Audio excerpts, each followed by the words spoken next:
Hello, welcome back to my channel. My name is Anna, and today I am finishing an oil painting that I started in a previous video. If you have been around, you've probably seen it. This is a master study of Mancha by Diana R. Lodge.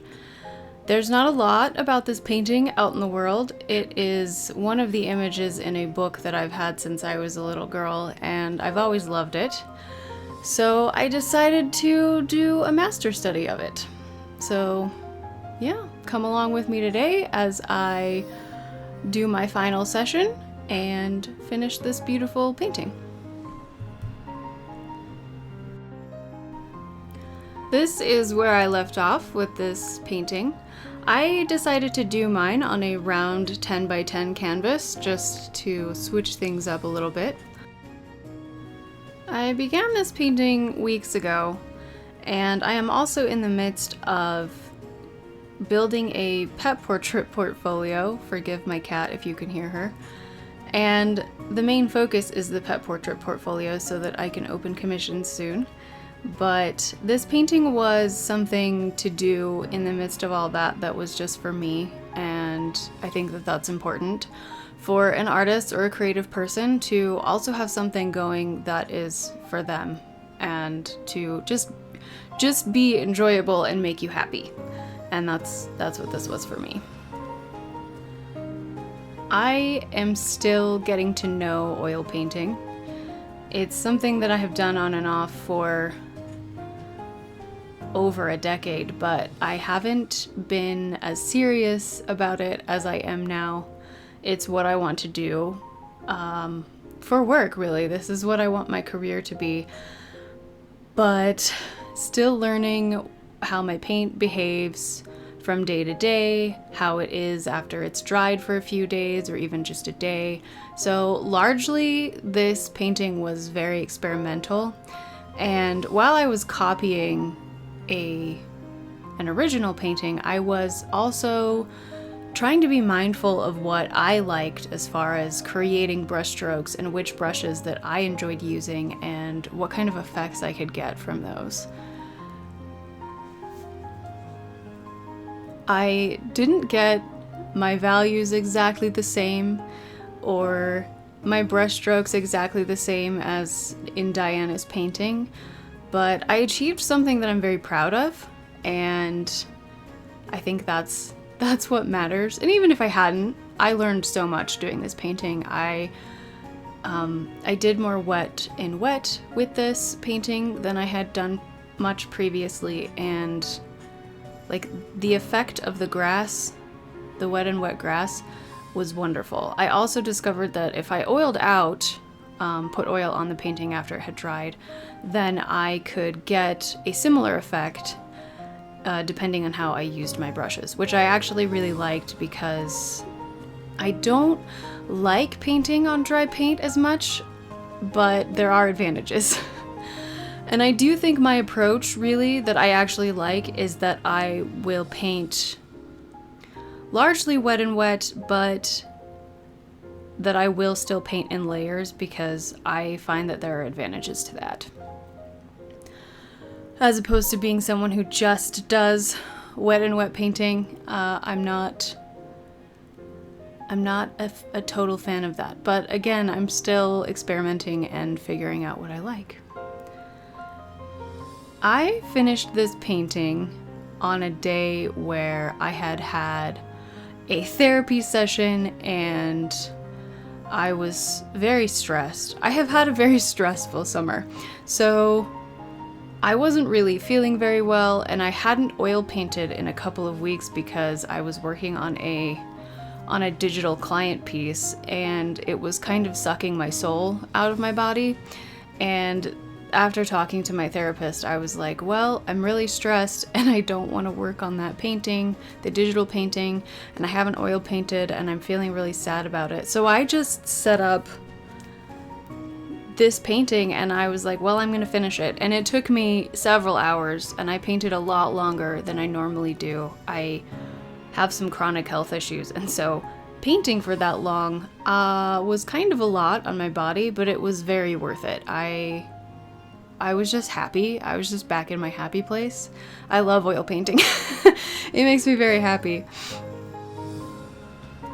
I found it very interesting, the color scheme of this painting, because it's mostly gray. There's not a lot of color except for the grass and Mancha's spots.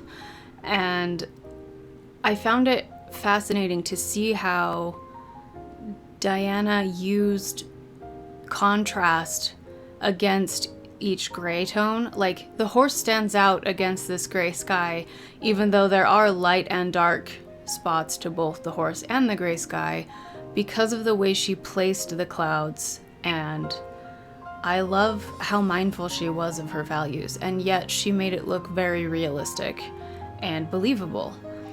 So it was very cool to see that and to be aware of it myself as I did my best to do some approximation of the painting.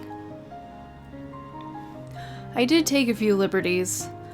I tried very hard to get the same gray colors. Mine initially were very, very cool, and the painting in the book looks quite warm. In the end, mine is much cooler than hers. My grays are a lot more black than the warm grays that she has that almost lean red if you're paying close enough attention. But I do like, mine turned out quite moody compared to hers, and I'm okay with that. But it was an interesting experiment for me in color mixing. I do think that now I could probably match the colors a little better, but I didn't want an exact copy of the painting. I wanted something that, yes, was a copy of the painting, but that still had a little bit of my own flair to it. I added more feathering on the back feet, for example, and just, yeah, it's moodier for sure.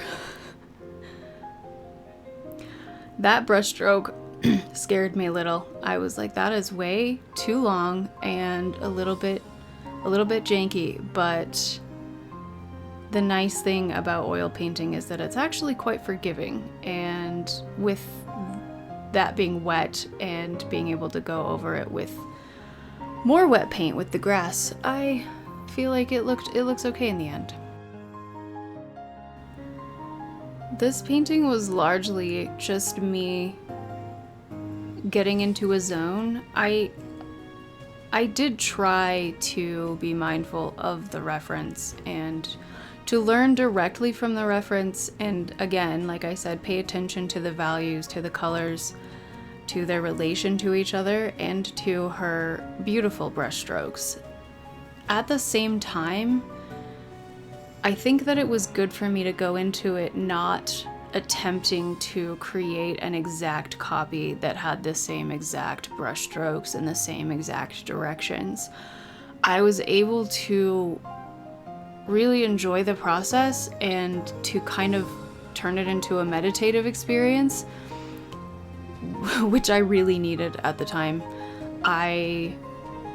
After I did this painting, I realized that I had kind of skewed my priorities really far into work, to the point where I wasn't taking very good care of myself, and I felt quite burned out and tired and sad because I wasn't doing anything really that was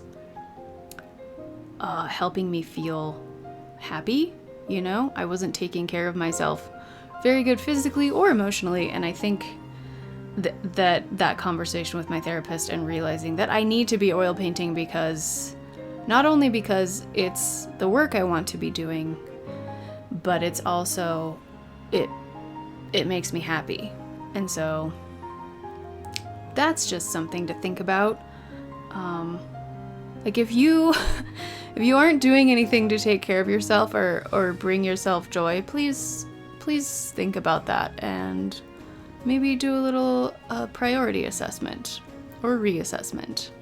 Once in a while, I just have to step back and look at my life and go, hang on, we've got a little bit out of sorts for a minute here. Let's try to get things back in line. And that doesn't mean not working, not doing things that are important or that need to be done. It means prioritizing those things, but also making space and time for yourself. And yeah, because you're also important, and how you feel is important, in case anybody needed to hear that. Getting to her face on this 10 by 10 canvas was quite a challenge. The small variations in color and the little details were, yeah, it was very challenging. I enjoy layering the paint though, and pushing it around and kind of learning how to add paint on top of paint with oil paint. If you're painting with just straight oils all the time, you do need to wait for them to dry to layer in a lot of cases.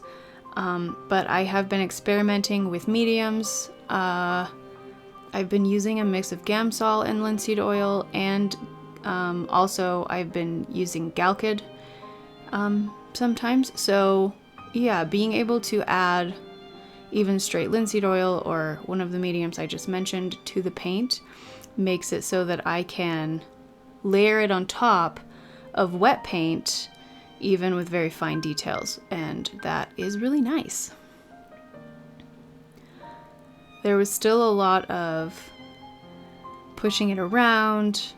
I didn't so much scrape it back on here, but I did go over things again. Just, as you can see, it changes quite a bit. Even with all this little tiny face, with just this little tiny face, a lot of little details change, and those little details can make quite a difference in how something looks. I'm not 100% happy with how her face turned out, but I am overall happy with it, so I'll take it. This whole painting style is a lot looser than anything I have done previously with oils. I want to paint loose in a lot of cases, especially for my personal work. Like with the pet portraits, I would like to get looser than I am now, but I also am aware that I'm trying to capture a likeness, and so that's more important to me than anything else at that point. But yeah, this painting was very loose for me, and so it was quite a challenge. But a very good one, and a very educational one for the direction that I want to go with my art as time moves on. This part, I feel like I managed to keep this very loose while still capturing exactly what I wanted to capture with the color adjustments and the shadows and the way the light was being caught on her coat. I really love that.